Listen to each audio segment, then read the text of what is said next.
Ooh. So here we are, we're actually doing a riding test on the Revolt E Plus Pro XR. So what's this, day 4 of having the new bike? I have around 270 kilometres on it, quite a lot of that dirt. Yesterday we had our first rain for quite a while, so deliberately went out to test the Maxxis receptor tyre in the wet. I had doubts, they no longer exist.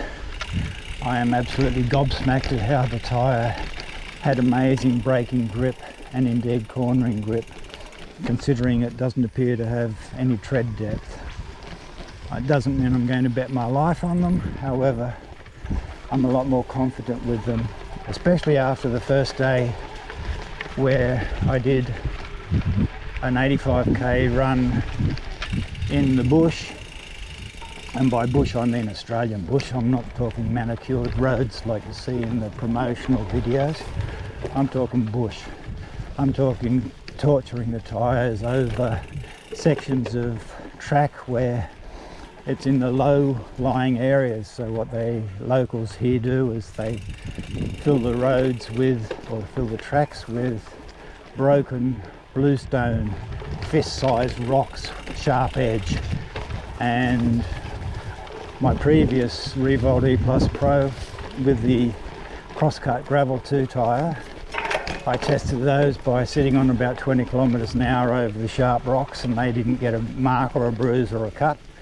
So I thought, what the hell, I'll do the same with these tyres, which I did, and not a cut, mark or bruise. So I am very impressed. And like I said, with the result yesterday I did braking tests, I did cornering tests. I even once got so confident I deliberately chose road markings to brake on, which that means painted surfaces on the bitumen, and again I still had full control grip. The tyres were not skittish, there was no skidding, it was amazing. As I said before, I am godsmacked by how well these tyres perform. That said, I'm now going to potter through this section. These are just fire breaks close to the village where I live, and the village where I live is 10 kilometres from the edge of a pine forest that runs 50 kilometres to the north, 50 kilometres to the south, and anything up to 34 kilometres wide. So over the years I've ridden pretty much most of it. And then if I go a little bit to the southeast from here, 15 kilometres, I then find the edge of a national park. So I am spoiled for choice of where I ride, etc. While I've got your attention, what I miss about the old Revolt, I should clarify, I had it 18 months and put on over 23,000 kilometres.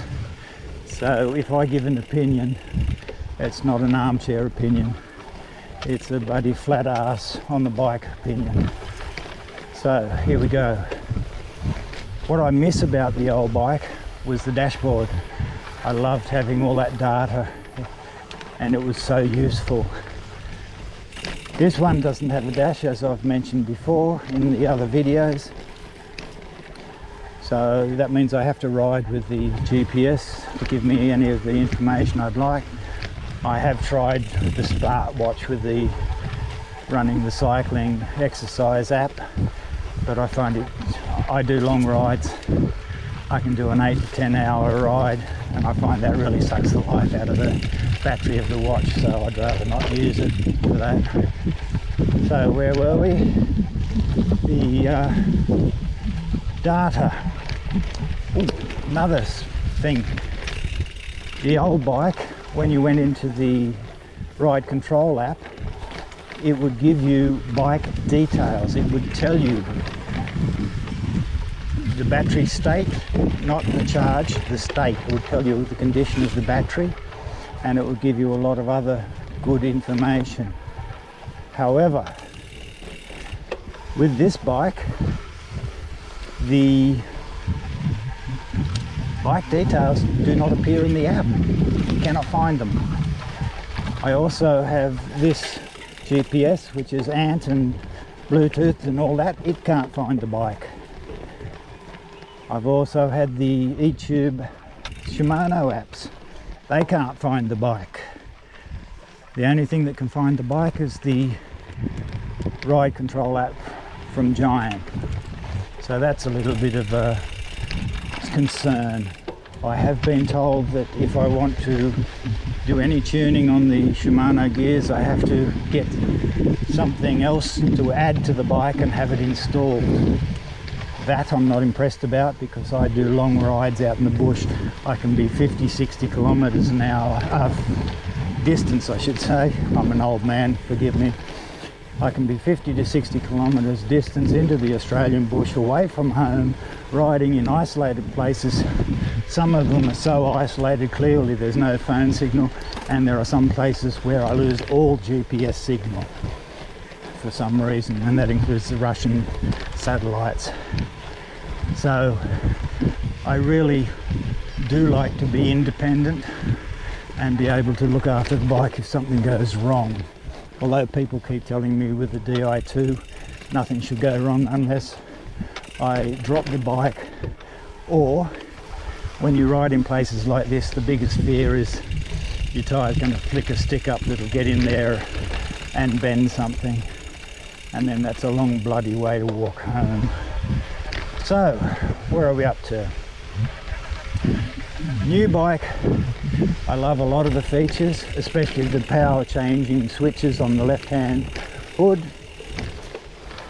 I'm getting used to the Di2 electric changing, and in a moment we should get into a clearer spot where I can actually pick up some speed and show you how it rides. Oh, those of you paying attention, you would have noticed that my drop bars are set a lot higher than normal. That goes to my being an old guy with a lot of injuries. I need to ride in a more upright position. I cannot drop down and then tilt the head up to look. This is for more safety and comfort. It also allows me to do rather long rides with a minimum of fatigue, etc. So here we are, folks. Let me drop down a gear or two. Let's pick it up.